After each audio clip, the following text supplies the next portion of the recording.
I'm Paul Bearer, Director of Undertakings for Tombstone Tours. Tombstone Tours takes you on a 2-hour tour to visit famous murder scenes, crime scenes, and death scenes aboard the world's most spectacular hearse. This whole thing started back in 1989 when I purchased my first car, which incidentally happened to have been a hearse. And so I took my friends on tours through the city. I said to myself, you know, a guy could make a living off something like this.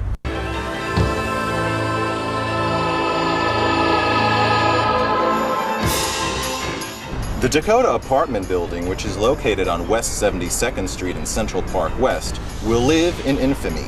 It is the site of the iconicide of former Beatle, John Lennon, the most famous murder ever to be committed in New York. The Chelsea Hotel, located at 222 West 23rd Street, is the site of where Sid Vicious murdered his girlfriend Nancy and backed out of a double suicide pact. The story goes, after he slid the knife into her, he was supposed to then slide the knife into himself, but I guess he forgot. For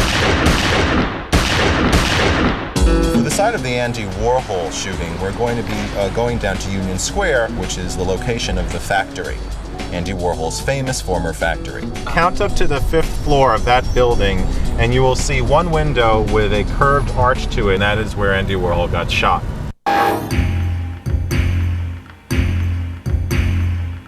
Mob boss Big Paul Castellano lived in a $3.5 million mansion and was one of the godfathers of the mafia. He was also gunned down in front of Sparks Steakhouse by John Gotti and his alleged assassins.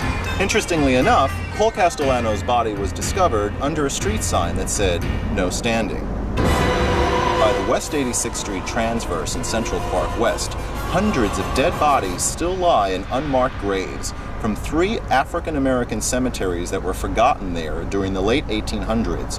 To this day, the city officially refuses to recognize the presence of these cemeteries.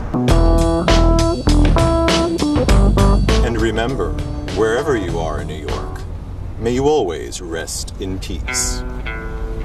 People are strange when you're a stranger. Faces look ugly when you're alone.